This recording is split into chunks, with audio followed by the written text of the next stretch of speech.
নমস্কার বন্ধু।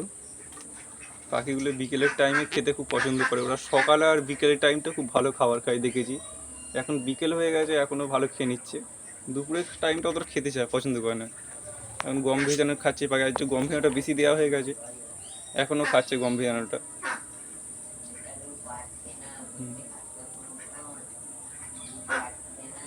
আর একটা পাখি ভাঁড়ে বসে আছে ডিম নিয়ে। এই টাইমটা ওরা খেতে ভালো পছন্দ করে। এটা একটা মেল পাখি, হলুদ কালারটার মধ্যে সবুজের ভাব আছে, খুব সুন্দর দেখতে লাগে।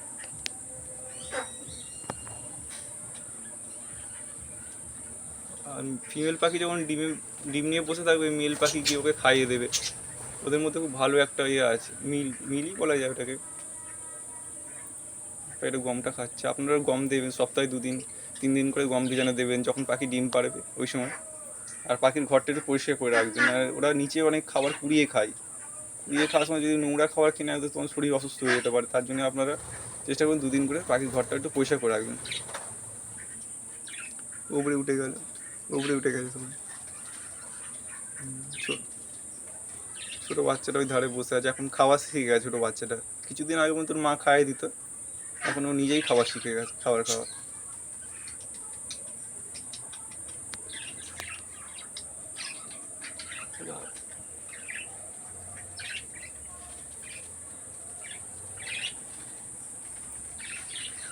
গমটা খেতে ওরা খুব পছন্দ করে পাখিতে।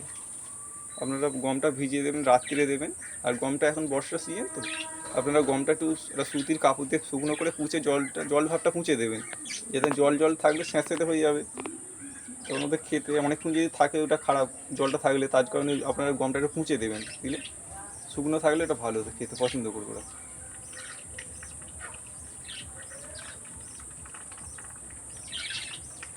এখন আকাশটা পরিষ্কার হয়ে গেছে। আজ সকালে দুপুরের দিকে আকাশটা একদম মেঘলা হয়েছিল একদম। এই সময় আকাশটা একদম পরিষ্কার হয়ে গেছে। দুপুরেও বৃষ্টি হয়েছে কিছুক্ষণ, এখন আকাশটা একদম পরিষ্কার হয়ে গেছে। দেখে তো মনে হচ্ছে বৃষ্টি হবে না এখন আর।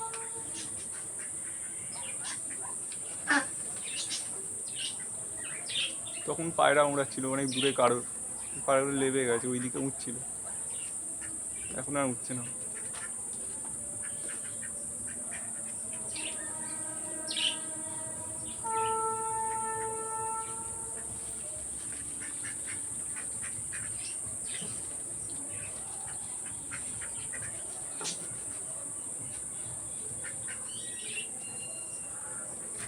পাখিটা এখনও খাচ্ছে।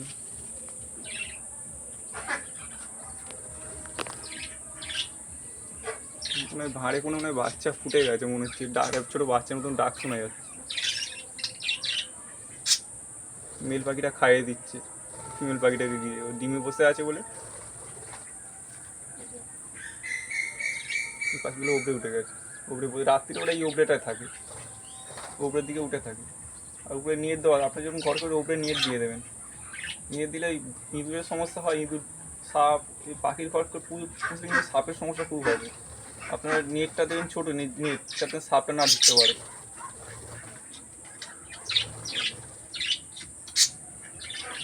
পাখি ওদের গায়ের যেটা গ্যাসটা সাপে ঠিক বুঝতে পেরে, শুনতে ওরা দূর থেকে ঠিক চলে আসবে।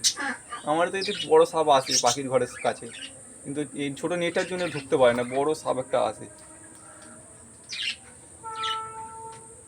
পাখিতে অনেক কিছু হবে, ইঁদুরের হাত থেকে তো ঠিক রাখতে হবে, বিড়াল, সাপ, এদের পুরো চোখে চোখে রাখতে হবে, নাহলে যে সময় এরা পাখি সূক্ষ্ম পাখি, একটু চোট করে দিলেই এরা মারা যাবে। পাখিগুলো খুব সূক্ষ্ম পাখি হয়। অন্য কোনো সমস্যা হলে মেডিসিন দিলাম সে ঠিক হয়, কিন্তু একটু কামড় দিয়ে দেয় তখন বাঁচানোটা অনেকটা রিস্ক হয়ে যাবে। আপনারা অল্প কিছু বাচ্চা পুষে রেখে দেবেন, আবার দেখবেন আপনাদের মনটা অনেক ভালো লাগবে। পাখির সামনে এসে দাঁড়িয়ে থাকতেও খুব ভালো লাগে। এই আজ ছুটির দিন আছে বলে বিকেলবেলা, আজ 15 আগস্টের দিন, আজ ছুটি আছে, তাই বিকেলবেলা একটা ভিডিও করছি।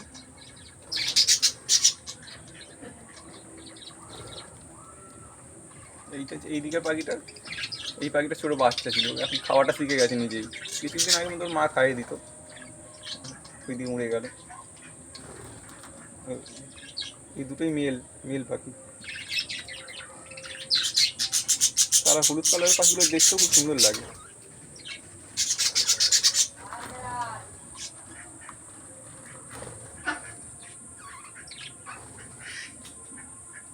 ঠিক আছে বন্ধুরা, আপনারা ভালো থাকবেন, রাখছি ভিডিওটা এখানে।